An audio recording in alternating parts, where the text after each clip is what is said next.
Hello everyone. तो कैसे हो आप लोग? आई होप सभी घर पे सुरक्षित होंगे। तो आज हम स्टार्ट करने वाले हैं सदिश और अदिश राशियों के बारे में अपना अगला लेक्चर। पिछले लेक्चर में हमने डिस्कस किया था मात्रक और विमाएँ हम कैसे निकालें किसी भी भौतिक राशि का। आपने सीखा होगा।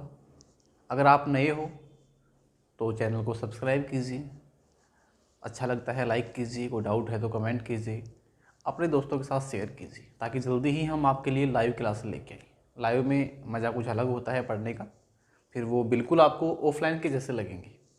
ठीक है, तो स्टार्ट करते हैं बेसिक में अपना सदिश और अदिश, जो आज का इम्पोर्टेंट टॉपिक है।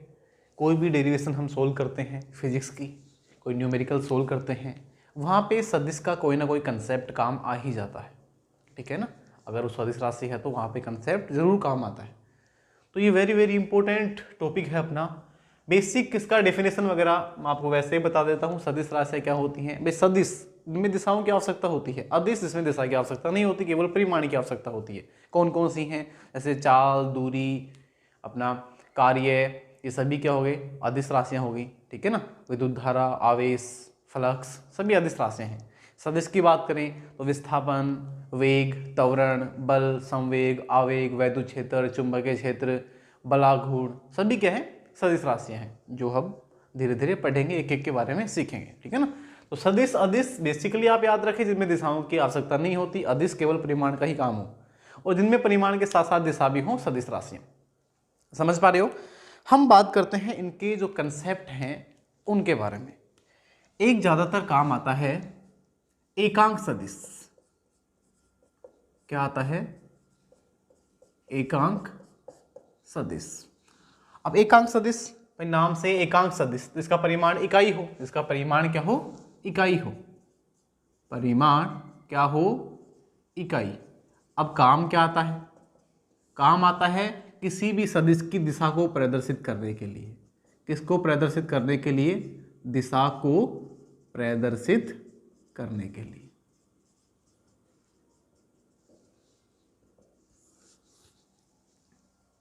फॉर्मूला क्या होता है बेस का? मान लो आपके पास कोई सदिश है ए वेक्टर, जो मैंने मान लिया है ये ए X I cap plus A Y J cap plus A Z K cap. भाई आई कैप, जे कैप, के कैप होते हैं एक्स अक्ष की दिशा में, एक्स अक्ष की दिशा में एकांक सदिश होता है, एकांक सदिश होता है आई कैप। ऐसे ही वाई अक्ष की दिशा में एकांक सदिश होता है जे कैप, और जेड अक्ष की दिशा में एकांक सदिश होता है के कैप। एक सदिश लिया हमने ए X I cap plus A Y J cap plus A Z K cap, जिसका इक्वेशन है। हम बात करते हैं इसका इकाई सदिश हम कैसे निकालें, एकांक सदिश, जिसको हम एन कैप से रिप्रेजेंट करते हैं। कैप से, कैप जिसके लग गया है वो क्या है? अपना एकांक सदिश। कैप जिसके लग गया है क्या है? अपना एकांक सदिश। तो एन कैप इक्वल टू हो गया ए वेक्टर बटे ए वेक्टर का परिमाण, इसको बोलते हैं ए का परिमाण, ये है ए सदिश। ठीक है, अब परिमाण कैसे निकालते हैं? जैसे ये सदिश, इसका परिमाण कैसे निकालूं? परिमाण की बात कर रहा हूं यहाँ पे। ठीक है, परिमाण निकालने का सूत्र होता है रूट आई कैप के ब्रैकेट में क्या है? साथ में क्या है? ए एक्स। आई कैप के जो साथ है उसका स्क्वायर, प्लस जे कैप के साथ में है उसका स्क्वायर, प्लस के कैप के साथ में है उसका स्क्वायर। तो ये है परिमाण निकालने का तरीका। आप इसको और आगे सोल्व करके ले सकते हो, ए वेक्टर बटे root A x square plus A Y square plus A Z square. तो ये तो था इकाई सदिश। एक एग्जाम्पल से हम समझ लेते हैं, यहीं पे एक एग्जाम्पल ले लेते हैं। मान लो आपके पास एक सदिश है ए वेक्टर, इसका मान है 3 आई कैप प्लस 2 जे कैप प्लस 5 के कैप। ठीक है, हमें इसका इकाई सदिश निकालना है। क्या निकालना है? इकाई सदिश आपको फाइंड आउट करना है। तो इकाई सदिश हम कैसे निकालेंगे? इकाई सदिश होता है ए वेक्टर बटा इसका परिमाण। तो ये ऐसे कैसे लिखो? ए वेक्टर क्या आएगा? 3 आई कैप प्लस 2 जे कैप प्लस 5 के कैप। अब इसका परिमाण कैसे निकालें? परिमाण का सूत्र है आपके पास रूट आई कैप के ब्रैकेट में है उसका स्क्वायर, सॉरी आई कैप के साथ में है उसका स्क्वायर। तो 3 का मैं स्क्वायर करूँगा तो क्या आएगा भाई? 9 दो दूनी 4, 5 को 5 से किया तो 25, 25 कितने हो गए? 9 4 13, 13 25 कितने हो गए? 38। तो ये हो गया 3i cap plus 2j cap plus 5k cap बटा √38। ठीक है, ये आ गया अपना इकाई सदिश। इसको आप सेपरेट भी लिख सकते हो अगर आप चाहो तो 3/√38 आई कैप प्लस 2/√38 जे कैप प्लस 5/√38 के कैप। देखो आप अगर इसका परिमाण निकालोगे, परिमाण निकालना मैंने सिखाया था ऐसे, यानी ये परिमाण का सूत्र है। अगर आप इसका परिमाण निकालोगे तो हमेशा 1 आएगा, इसलिए तो इसको इकाई सदिश बोलते हैं। इसलिए इसको क्या बोलते हैं? एकांक सदिश या इकाई सदिश। समझ गए कंसेप्ट? इंपॉर्टेंट है इकाई सदिश।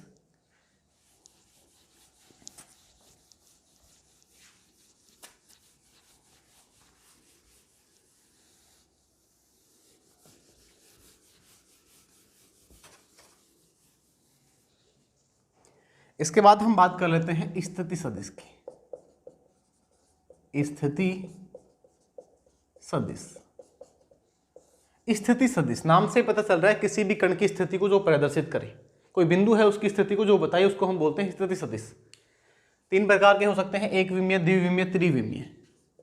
एक विमीय, द्विविमीय और त्रिविमीय, 1D 2D 3D।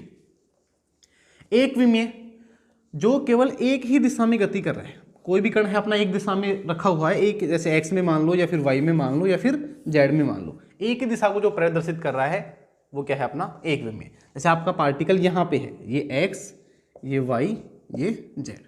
तो इसका अगर मैं स्थिति सदिश लूँ इसका, तो क्या होगा? ये एक्स में है, इसका इक्वेशन होगा एक्स आई कैप। अगर यहाँ है, इसका इक्वेशन होगा वाई जे कैप। यहाँ पे है, इसका इक्वेशन होगा जेड के कैप। देखो एक ही दिशा में है इसलिए इसका इक्वेशन हो गया एक्स आई कैप, इधर है वाई जे कैप, इधर है जेड के कैप। तो ये सभी क्या हैं? एक विमीय सदिश। सभी क्या है? एक विमीय। द्विविमीय की बात करें, ये तो जो सदिश किसी अक्ष पे हो, कोई भी कण किस पे हो? अक्ष पे। ये तल में हो, कोई भी तल है, जैसे ये एक्स वाई, तो ये एक्स वाई तल हो गया। इधर आपका जेड, एक्चुअल में जेड होता है ये, ठीक है? तो ये आपका वाई जेड प्लेन हो गया, ये आपका एक्स जेड प्लेन हो गया। अगर यहाँ पे आपका कण है यानी तल में है इसमें, तो इसका स्थिति सदिश क्या होगा? ये, इसको आप आर वेक्टर नाम दे सकते हो।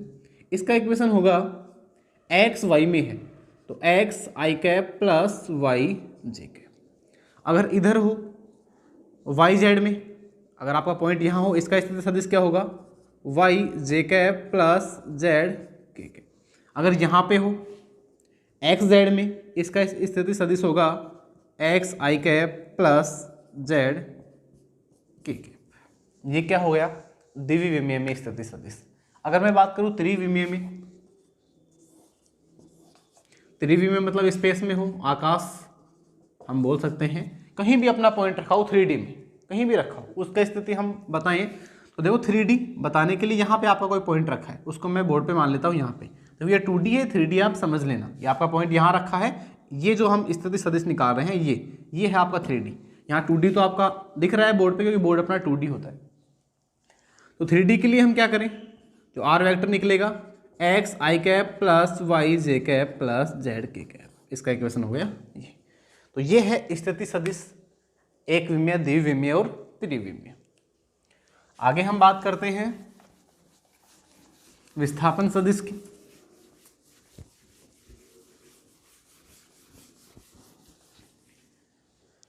कि विस्थापन सदिश क्या होता है?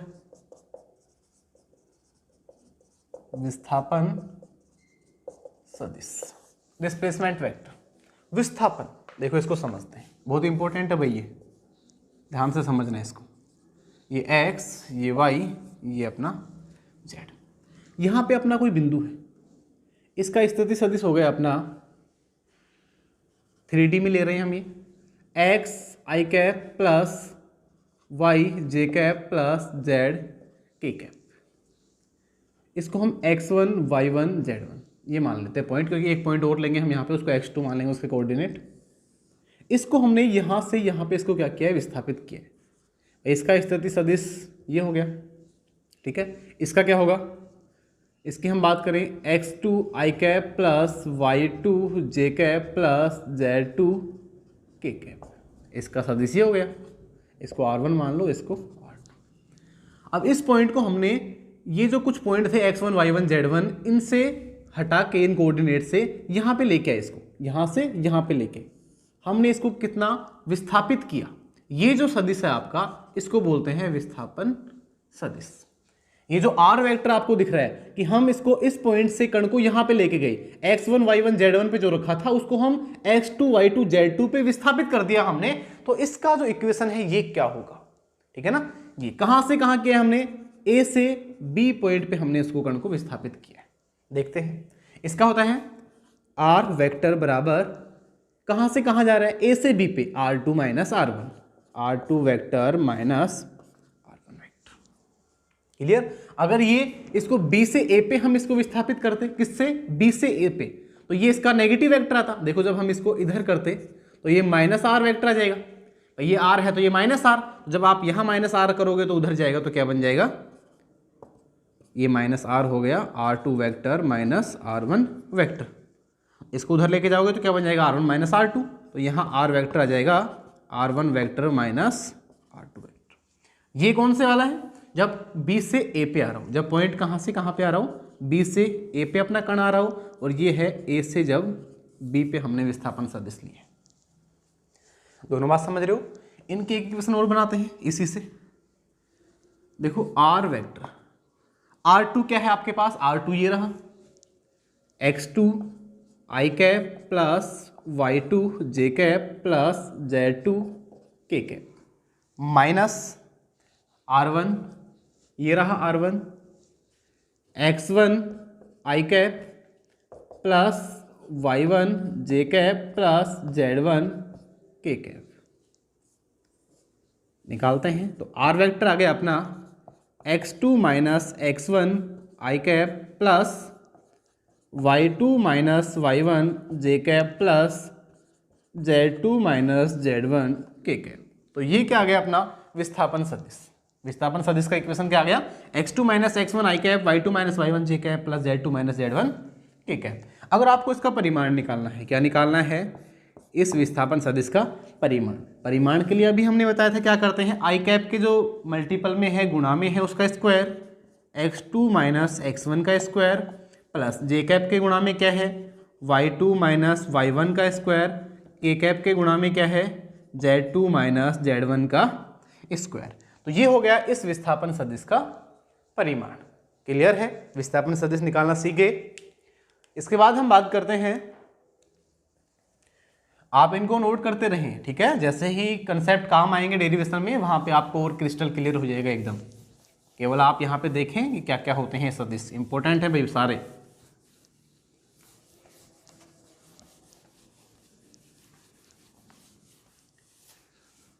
अब हम बात करते हैं सदिशों के योग नियम की। सदिशों के योग नियम की।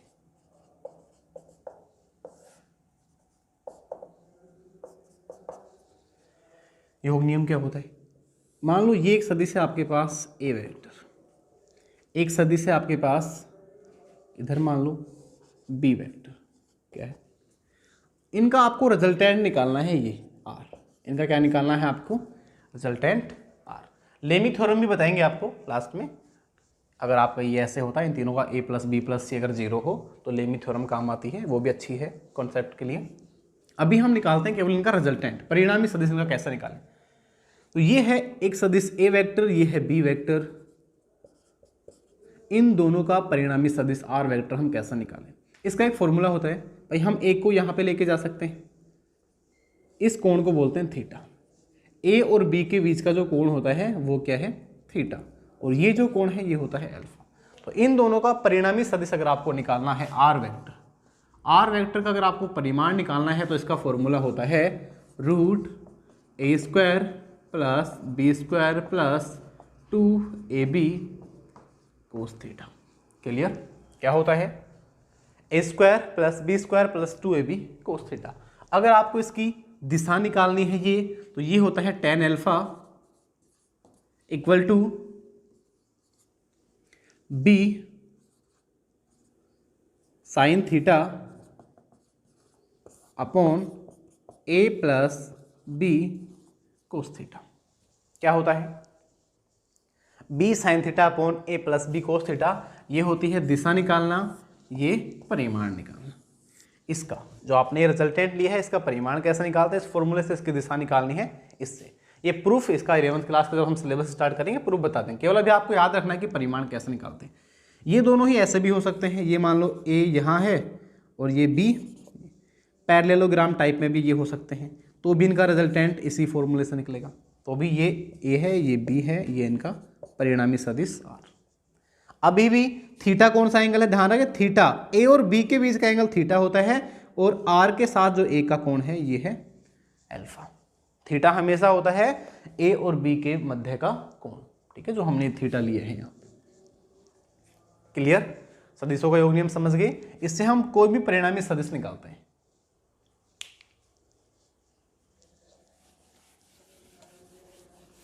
जैसे इसका हम एग्जाम्पल लें, एक एग्जाम्पल से समझते हैं। मान लो ये कोई बॉक्स है, इस पे आपने इधर लगाया 5 न्यूटन, इधर आपने लगाया 4 न्यूटन। एक व्यक्ति इधर से इस पे बल लगा रहा है, एक इधर से बल लगा रहा है। इधर से बल लग रहा है जो इधर लगेगा, इधर से जो बल लग रहा है इधर लग रहा है, ठीक है ना। यानी दोनों बलों के मध्य का कोण क्या है, 90 डिग्री। इसका मान क्या है 5 न्यूटन, इसका मान है 4 न्यूटन।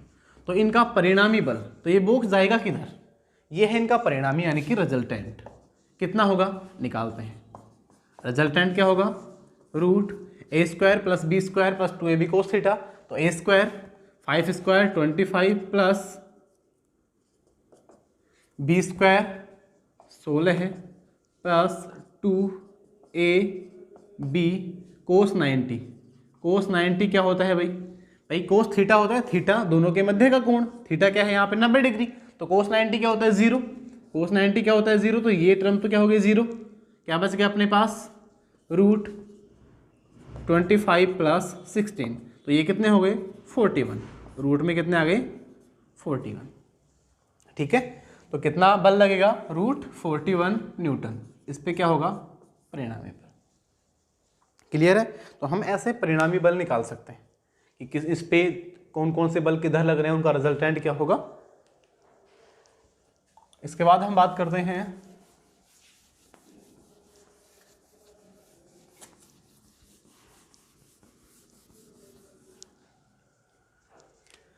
सदिशों के वियोजन की बात कर लेते हैं।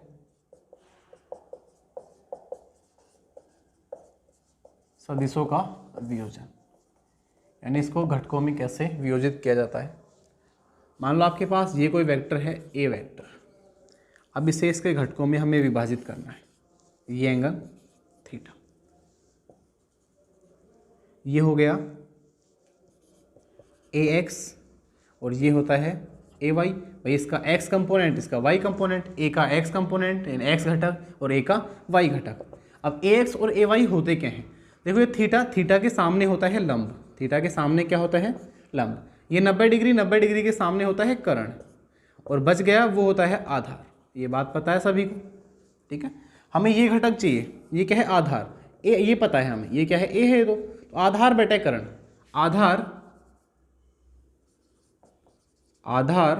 बटे कर्ण क्या होता है, लाल बटे कक्का आपने पढ़ा होगा, पढ़ा है लाल बटे कक्का। ये साइन थीटा, ये कोस थीटा, ये टेन थीटा। ये क्या होता है साइन थीटा, ये होता है कोस थीटा और ये होता है टेन थीटा। लंब बटे कर्ण, आधार बटे कर्ण, लंब बटे आधार। तो ये क्या है आधार बटे कर्ण, ये क्या है आधार बटे कर्ण। क्या आ गया कोस थीटा, कोस थीटा। तो आधार क्या आ गया, इस कर्ण को उधर लेके जाओ ए कोस थीटा, तो ये क्या जाएगा A cos theta. As it is ये क्या जाएगा ए साइन थीटा। तो ये हम किसी भी सदिश को विस्थापित कर सकते हैं, यहाँ पे इसको लेके आ सकते हैं। तो ये हो गया ए साइन थीटा। तो ये हो गया ए कोस थीटा, ये हो गया ए साइन थीटा। अगर मैं इसका इक्वेशन लिखना चाहूँ, इसका क्या होगा भाई, हम क्या करते थे, A X I cap A Y Z cap, ये करते थे ना, ए वाई जे कैप। इसका इक्वेशन ये बनता ए वेक्टर, तो A X I cap plus A Y J cap. और इसको एक फॉर्म में लिख सकते हैं, A cos theta I cap plus sine theta J cap, ये भी लिख सकते हैं इसी बात को। समझ में आया? तो ये है, इसको घटकों में मैंने वियोजित किया है। और सदिशों के बारे में देखते हैं, समझ गए ना? ये हटा दूं, नोट करते रहना भाई साथ साथ।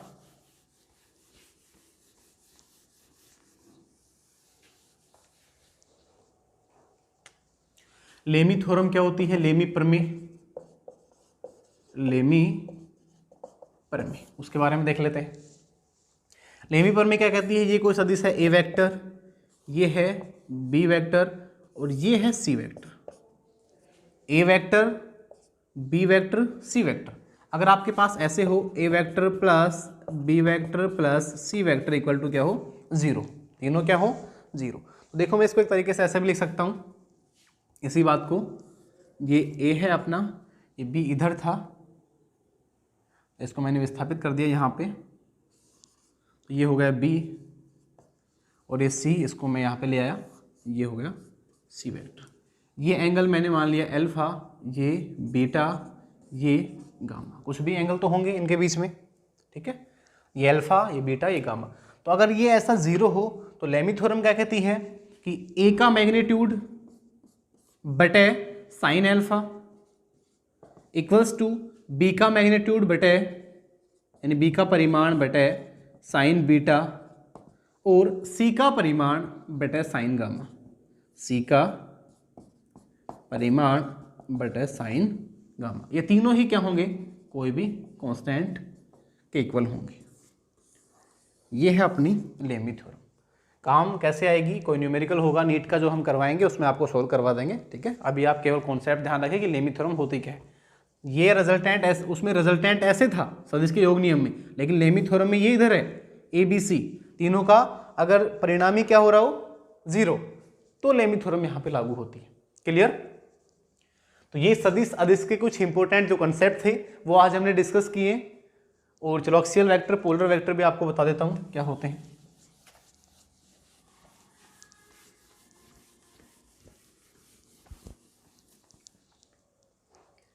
एक्सियल और पोलर,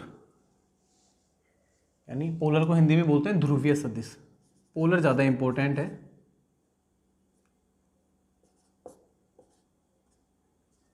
ध्रुवीय सदिश और अक्षीय सदिश, अक्षीय सदिश दोनों ही इंपॉर्टेंट अपनी अपनी जगह।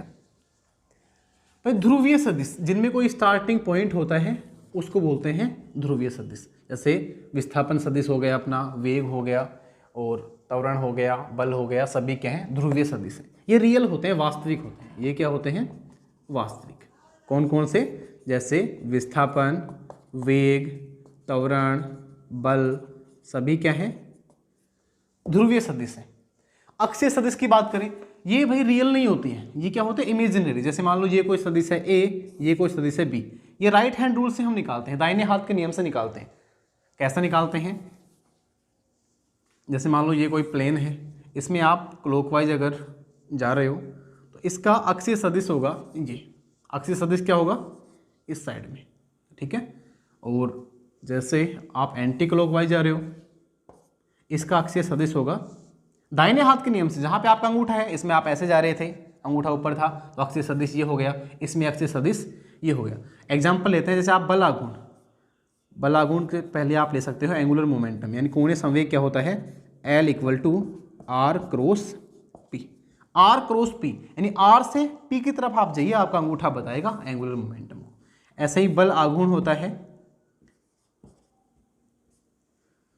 बल आघूर्ण निकालते हैं कि कोई भी एक समान वैद्युत क्षेत्र में अपना द्विध्रुव रखा है तो उस पर कितना बल आघूर्ण लग रहा है, वो ले लेते हैं, पी क्रॉस ई, यानी पी ई, पी से ई की तरफ ये बताएगा बल आघूर्ण को। तो ये जो है ये क्या है? अक्षीय सदिश, जो रियल नहीं होते हैं, और ये सभी क्या है? अपने ध्रुवीय सदिश, जो रियल होते हैं, वास्तविक होते हैं। क्लियर? तो इसके बाद हम बात कर लेते हैं अदिश गुणन के बारे में। दोनों एक साथ ही कर लेते हैं, अदिश गुणन और सदिश गुणन।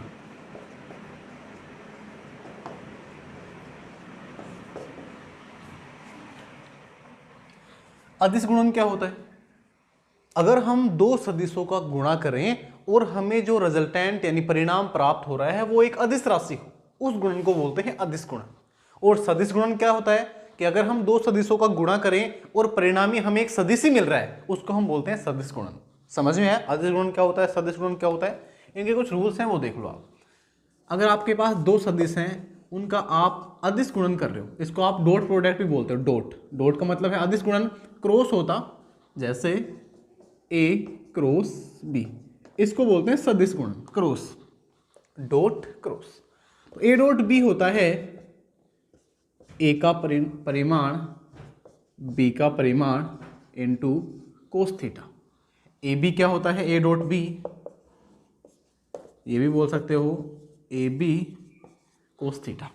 और ए क्रॉस बी क्या होता है? ए क्रॉस बी होता है A B sine theta n cap. क्या होता है? A B sine theta n cap. यानी हम ये बोल सकते हैं A cross B equal to होता है A B sine theta n cap. N cap है एकांक सदिश, ये तो एक अदिश राशि है भाई, ए बी साइन थीटा तो एक परिमाण ही है, इसके एन कैप लगाने के बाद सदिश बना है। इसके कुछ और इम्पोर्टेंट्स जो पॉइंट्स होते हैं, अगर आपके पास जैसे एक्स अक्ष में मैंने एकांक सदिश आपको बताया था आई कैप होता है, तो I cap dot I cap हो, J cap dot J cap हो, K cap dot K cap, इन सब का मान होता है एक। अदरवाइज जैसे I cap dot J cap dot K cap dot I cap, और J cap dot I cap, K cap dot J cap, और I cap dot K cap, इन सभी का होता है 0। यानी अगर सेम हो तो 1, अदरवाइज 0। ठीक है ना? डॉट प्रोडक्ट, ध्यान रखिए क्या? अदिश गुणन। अगर हम बात करें सदिश गुणन की, इसकी बात करें तो इसमें अगर आपके पास क्रॉस में हो सेम, आई कैप क्रॉस आई कैप, जे कैप क्रॉस जे कैप, और के कैप क्रॉस के कैप, ये तो होता है 0। सेम का क्रॉस होता है 0 और सेम का डॉट होता है 1। ठीक है ना? और अदरवाइज क्या होता है इसका? आई कैप क्रॉस जे कैप, आई कैप क्रॉस जे कैप। आप एक रूल बना सकते हो, जैसे ये बनाया हमने, ये मान लो आई कैप है, ये जे कैप, ये के कैप। आप क्लॉकवाइज चल रहे हो, क्या चल रहे हो? क्लॉकवाइज। तो I cap cross J cap, I cap cross J cap होगा के कैप। क्या होगा? के कैप। ऐसे ही जे कैप क्रॉस के कैप, जे कैप क्रॉस के कैप, जे क्रॉस के क्या होगा? आई। ऐसे ही के क्रॉस आई, के कैप क्रॉस आई कैप, के क्रॉस आई होगा जे कैप। ठीक है? अगर ऐसे हो जे क्रॉस आई, जे कैप क्रॉस आई कैप, जे क्रॉस आई, एंटी क्लॉकवाइज चल रहे हैं, जे क्रॉस आई देखो एंटी क्लॉकवाइज चल रहे हैं ना, तो माइनस के कैप। क्या होगा? माइनस के कैप। आप बताइए जे क्रॉस के क्रॉस जे क्या होगा? के क्रॉस जे कैप, के क्रॉस जे माइनस आई, क्योंकि हम एंटी क्लॉकवाइज चल रहे हैं इस बार। और आई क्रॉस के, आई कैप क्रॉस के कैप, आई क्रॉस के, देखो के क्रॉस आई जे था, आई क्रॉस के हो जाएगा माइनस जे। क्या हो जाएगा? माइनस जे। क्लियर? तो ये है अदिश गुणन, ये है अपना सदिश गुणन। और थोड़ा सा इसमें डिस्कस कर लेते हैं, इतना नोट करो।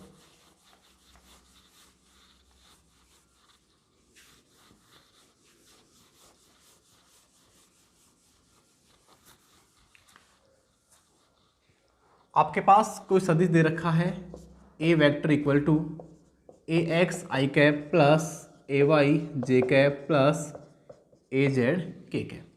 ऐसे ही एक सदिश बी वेक्टर दे रखा है, B X I cap plus B Y J cap plus B Z K cap. अगर हमें इसका अदिश गुणन करना है ए डॉट बी, और हमें इसका ए क्रॉस बी भी करना है, और इसका सदिश गुणन भी आपको करना है। कैसे करेंगे? देखो ए डॉट बी की मैं आपको सिंपल ट्रिक बताता हूँ। आई डॉट आई क्या होगा? देखो आप इन दोनों को लिखोगे, दोनों को गुणा करोगे, ठीक है। तो एक बेसिक आप फॉर्मूला याद रखें, ए एक्स बी एक्स प्लस इसको इससे करो ए Y B Y plus A Z B Z, ये आप याद रखें। ये हमने कैसे निकाला?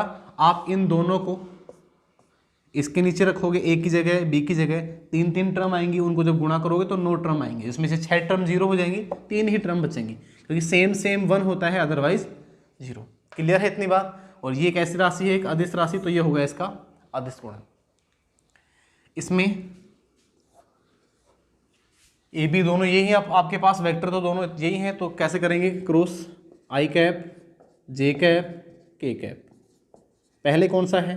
ए एक्स ए वाई ए जेड। बाद में कौन सा है? बी एक्स बी वाई और बी जेड। अब करते हैं सदिश गुणन ए क्रॉस बी। टेबल बना लिया आपने भाई, ए के पास में जो ए का समीकरण ये है अपना, ए एक्स ए वाई ए जेड लिख लिया, आई कैप जे कैप के कैप ऊपर लिख लिया, बी के साथ में जो था लिख लिया हमने, ठीक है। आई कैप को लो, इस वाली लाइन को और इस वाली लाइन को आप छोड़ दो, कितनी टर्म बची हैं आपके पास? केवल 4। इसको इससे गुणा करो, यानी कि ए वाई बी जेड माइनस ए जेड बी वाई माइनस ए जेड बी वाई। समझ में आया क्या किया हमने? आई कैप लिखा, इसके इधर हमने छोड़ दिया, जो 4 टर्म बची हैं इसको इससे गुणा किया, माइनस इसको इससे कर दिया। क्लियर? आई और के प्लस में होते हैं, जे को माइनस में लेते हैं, तो जे को किस में लिया हमने? माइनस जे कैप। हमने आई को प्लस में लिया था, जे को माइनस में, के को भी प्लस में ही लेंगे। क्लियर है ये बात? तो जे को हमने ले लिया माइनस में, ठीक है। अब जे के नीचे इधर छोड़ दो, इधर छोड़ दो, 1 2 3 4 1 2 3 4, ठीक है ना। इसको इससे किया, यानी कि ए एक्स बी जेड, इसको इससे माइनस इसको इससे करो ए जेड बी एक्स। क्लियर? अब के को वापस से प्लस में, प्लस के कैप, इस लाइन को छोड़ दो भाई, के नीचे जो है साइड में जो है छोड़ दो उसको, 1 2 3 4 4 टर्म बची, इसको इससे करो, यानी कि ए एक्स बी वाई माइनस इसको इससे करो ए वाई बी एक्स। तो ये जो भी राशि आएगी, देखो आई कैप जे कैप के कैप इसमें साथ में होंगे, तो ए क्रॉस भी आएगी जो सदिश राशि होगी। सदिश है तो ये कौन सा गुणन है? सदिश गुणन। ये एक अदिश राशि है, तो ये क्या है? अदिश गुणन। क्लियर है? इसके एग्जांपल्स वगैरह आप लेके खुद सॉल्व कर लेना, ठीक है। जैसे मान लो एग्जांपल लें, ए वेक्टर है आपके पास 2 आई कैप प्लस 3 जे कैप प्लस 4 के कैप, और बी वेक्टर है आपके पास सिमिलरली ले लो, मान लो 2 आई कैप प्लस 3 जे कैप प्लस 4 के कैप। आपको निकालना है ए डॉट बी वेक्टर। क्या करो? 2 को 2 से किया 4, 3 को 3 से किया 9, 24, 4 को 4 से किया तो 16। क्लियर? कितने हो गए ये? 29। तो ए डॉट बी क्या आ गया? ए डॉट बी आ गया 29। तो ये क्या है? अदिश गुणन। इसका आप सदिश गुणन करो तो यहाँ पे वैल्यू पुट करो, और जैसे जैसे हमने ये रूल फॉलो किया है इसके अकॉर्डिंग आप आंसर निकाल सकते हो। उसमें आई कैप जे कैप के कैप सभी क्वांटिटीज आपकी आएंगी, तो ये होगा आपका सदिश गुणन। क्लियर? आई होप आपके समझ में आया होगा। तो ये सदिश के बारे में जितने भी कॉमन कंसेप्ट थे वो हमने यहाँ पे डिस्कस किए, ठीक है। कोई भी आपको किसी प्रकार का डाउट हो तो आप हमें कमेंट में बता सकते हैं। अगर आपको अच्छा लगा हो तो लाइक कीजिए, अपने दोस्तों के साथ शेयर कीजिए, और प्लीज़ सब्सक्राइब जरूर कीजिए ताकि हम जल्दी ही आपके लिए लाइव लेके आ सकें। थैंक यू वेरी मच, बने रहे हमारे साथ। All the very best.